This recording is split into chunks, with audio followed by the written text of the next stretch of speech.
Hello children, welcome to असा education. आज कर रहे हैं chapter number 3, social system and social structure. ये आपका सोशियोलॉजी बुक ग्रेड 11 से है। हमारा जो पिछला चैप्टर था उसमें हमने कुछ कॉन्सेप्ट्स पढ़े थे सोशियोलॉजी के। अब क्योंकि हमारा जो ह्यूमन समाज है, मानव समाज है, वो इतना बड़ा है कि हम जहां भी कहीं देखते हैं हमें बहुत सारे सिस्टम्स और बहुत सारे उस सिस्टम के अंदर सब सिस्टम्स दिखाई देते हैं, मिल जाते हैं। क्यों मिल जाते हैं? ताकि जो ह्यूमन नीड्स हैं उनको जो अगर पूरा करना है तो कहीं ना कहीं आपको एक ऐसी व्यवस्था बनानी पड़ेगी जिससे आप उन जरूरतों को पूरा कर पाए। अब जैसे एग्जाम्पल के लिए सिस्टम जो फैमिली का है, फैमिली में क्या होता है, अगर हम एक परिवार बनता है तो उस परिवार में सबसे पहले एक बच्चा पैदा होता है, उसकी देखभाल होती है, उसको सुरक्षित करके बड़ा किया जाता है और फाइनली वो जो है पूरी तरीके से उसको सजा संवार के एक अच्छा इंसान के तौर पे खड़ा किया जाता है। इसी तरीके से एजुकेशनल इंस्टीट्यूशंस का क्या काम है कि वो हमारी एजुकेशन की जरूरतों को पूरा करते हैं। तो चाहे इंस्टीट्यूशंस कोई भी हो, मैरिज, कास्ट, इकोनॉमिक या रिलीजियस, ये सारे एक सिस्टम है जो अलग अलग ह्यूमन नीड्स को पूरा करते हैं। कोई भी स्ट्रक्चर जो बना होता है वो किससे मिलके बना होता है? एक कई सारे उसमें अलग अलग पार्ट्स लगे होते हैं, पर वो जो पार्ट्स हैं उनको एक ऑर्डर में इस तरह से प्लेस किया जाता है कि वो स्ट्रक्चर जो है परफेक्ट आउटपुट आपको देता है। जैसे एग्जाम्पल के तौर पे आपके यहाँ मोटर कार है। अब मोटर कार भी तो एक स्ट्रक्चर ही है जो कि अलग अलग पार्ट्स को कंबाइन करके बनाया गया है, जिसमें आपकी मशीन है, व्हील्स है, स्टीयरिंग है, सीट है, ग्लास है। आपको अगर ये सारी चीजें सिस्टमैटिक तरीके से एक उसमें स्ट्रक्चर में बना के दी गई तभी तो आप उस कार का फायदा उठा पा रहे हैं, या कार आपको एक जगह से दूसरी जगह ले जाने में मदद कर रही है। इसी तरीके से फिजिकल ऑब्जेक्ट्स हैं, बिल्डिंग, फैन, टेबल, चेयर, सब किसी ना किसी अलग अलग पार्ट्स का कॉम्बिनेशन है। अब स्कूल भी एक स्ट्रक्चर है। क्यों? यहाँ पर अलग अलग सोशल पोजीशंस का कॉम्बिनेशन है। प्रिंसिपल की है, टीचर की है, स्टूडेंट्स हैं, क्लर्क हैं, पियोन हैं। फैमिली हमारी सोशल स्ट्रक्चर है। क्यों? ये कॉम्बिनेशन है सोशल रिलेशंस का, सामाजिक जो रिलेशंस बनते हैं हस्बैंड वाइफ के बीच में, मदर फादर के, ब्रदर सिस्टर के, ये सब एक सामाजिक रिलेशंस कहे जाते हैं। सेम वे आपके college, bank, cricket team, caste, village, सब आपको कहीं ना कहीं फॉर्म्स दिखाई देंगी सोशल स्ट्रक्चर। तो ये जो दोनों कॉन्सेप्ट हैं सोशल सिस्टम और सोशल स्ट्रक्चर का, एक दूसरे से बहुत ज्यादा क्लोजली जुड़े हुए हैं। कोई भी सोशल फंक्शन पॉसिबल नहीं है अगर सोशल सिस्टम नहीं होगा, सोशल स्ट्रक्चर नहीं। तो हम ये कह सकते हैं कि सोशल सिस्टम हो और सोशल स्ट्रक्चर हो, दोनों एक दूसरे के लिए कॉम्प्लीमेंट्री। अब जो हमारे सोशियोलॉजिस्ट हैं उन्होंने कुछ फंडामेंटल थॉट्स जो हैं उनके सामने रखे। उसके आधार पर अब हम हमारा जो सोशल सिस्टम और सोशल स्ट्रक्चर है तो सिस्टमैटिक तरीके से समझने की कोशिश करेंगे कि जो सोशियोलॉजिस्ट हैं वो क्या बताना चाहते हैं। तो जो सबसे पहला टॉपिक है आपका वो है social system and social structure.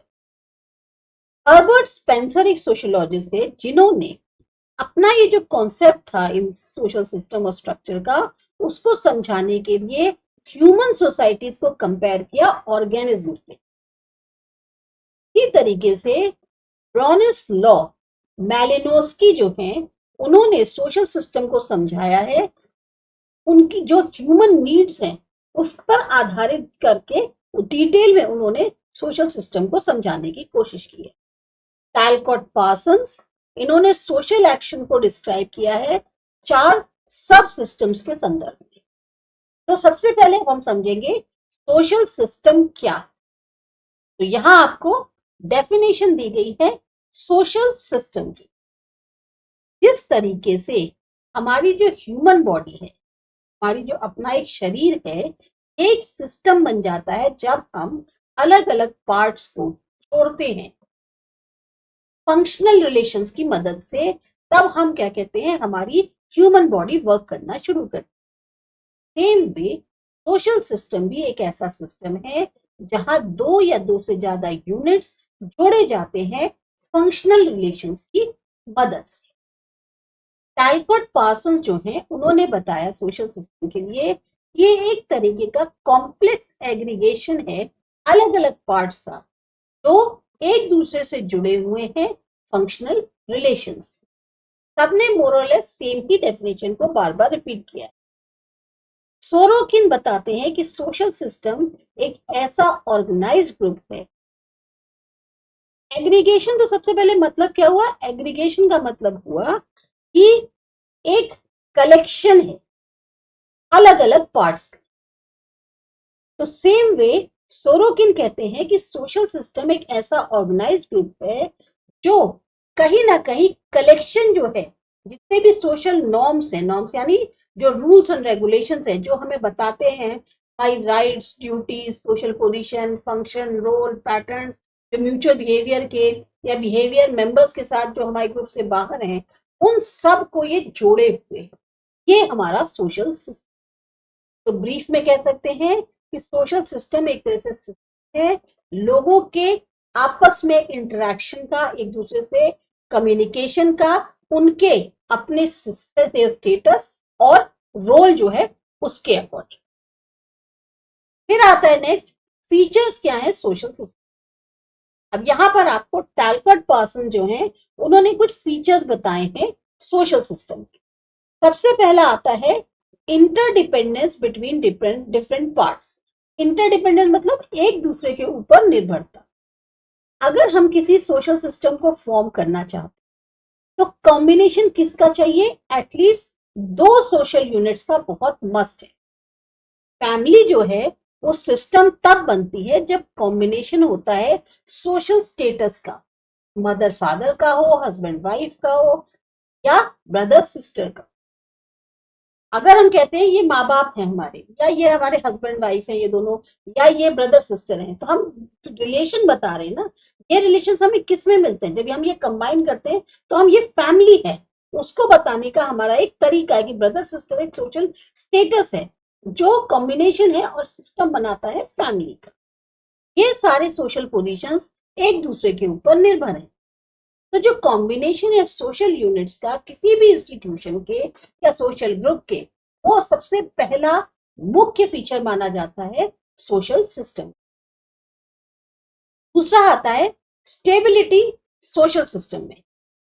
अब अगर हमारी ह्यूमन नीड्स जो है उनको पूरा करने के लिए सबसे पहले जरूरी है कि सिस्टम जो है वो स्थिर हो लंबे समय तक, कि हर सिस्टम जो है उसकी अपनी एक पहचान हो और वो अपने आप को सिचुएशन के अकॉर्डिंग ढाल सके।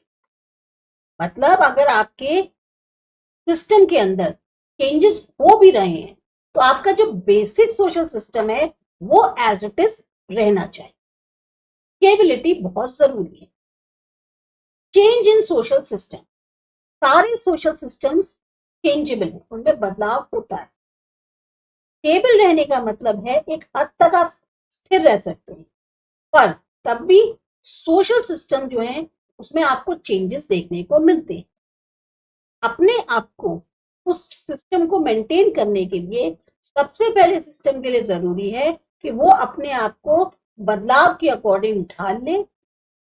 जो अगेन क्या होता है, एक बदलाव के रूप में आपके सामने आता है। मतलब यह है कि आपने जो है अपने आप को सिचुएशन के अकॉर्डिंग चेंज कर लिया, पर वो जो चेंज कर लिया वो भी तो एक तरीके का चेंज हुआ ना। ये जो है चेंज होते हैं सोशल सिस्टम। फिर आता है नेक्स्ट आपका topic, aspects of social system. Aspects क्या है सोशल सिस्टम के? सब groups, roles, cultural values, social norms, themes. सबसे पहले पढ़ते हैं सब ग्रुप। कोई भी जो समाज होता है उसमें बहुत सारे ग्रुप्स होते हैं और हर ग्रुप क्या होता है, एक सिस्टम होता है सोशल इंटरेक्शन।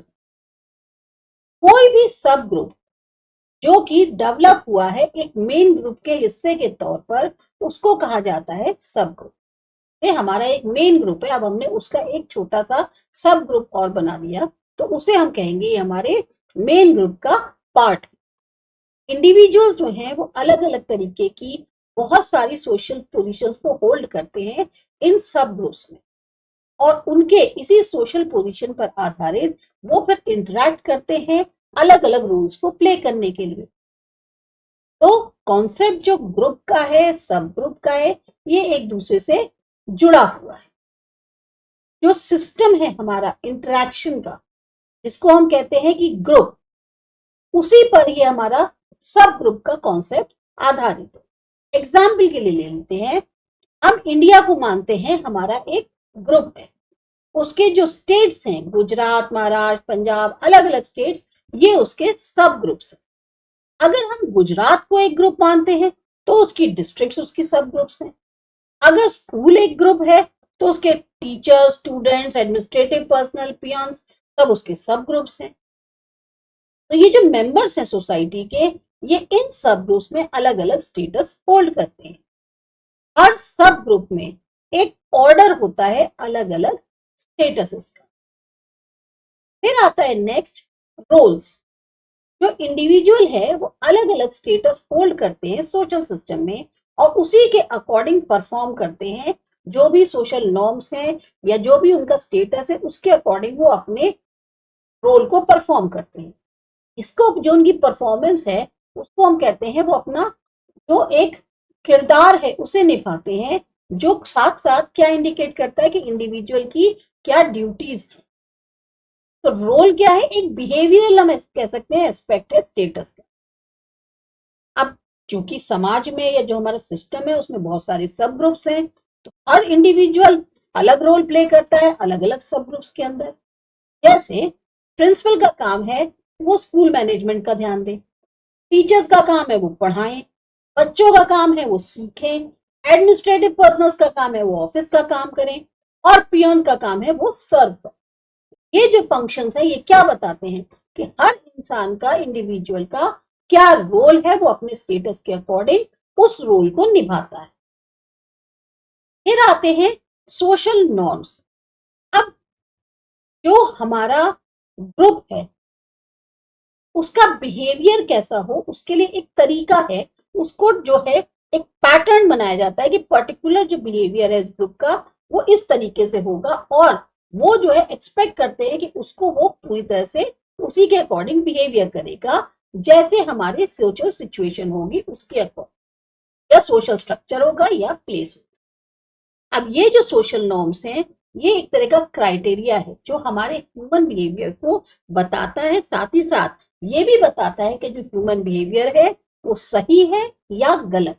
अब जैसे एग्जाम्पल के लिए, क्योंकि ये जो फीचर्स हैं इनको एग्जाम्पल जब होता है ना तो ज्यादा बेटर क्लियर होते हैं। जो रूल्स हैं स्कूल मैनेजमेंट के वो किस लिए बनाए जाते हैं? ताकि हर एक का जो बिहेवियर है उसको कंट्रोल किया जा सके, चाहे वो प्रिंसिपल हो चाहे वो स्टूडेंट हो। नहीं तो हर कोई अगर बिना रूल्स एंड रेगुलेशंस का होगा तो वो अपनी मनमानी करेगा। तो एक तरीके से सोशल नॉर्म्स ये जो ग्रुप लाइफ है इसका एक तरह का एनवायरमेंट, एटमॉस्फेयर बनाते हैं। फिर आता है कल्चरल वैल्यूज। कल्चरल वैल्यूज क्या इवेल्युएट करती हैं? ह्यूमन बिहेवियर को सोशल सिस्टम के अंदर। ये कल्चरल वैल्यूज सपोर्ट करी जाती है ग्रुप के द्वारा।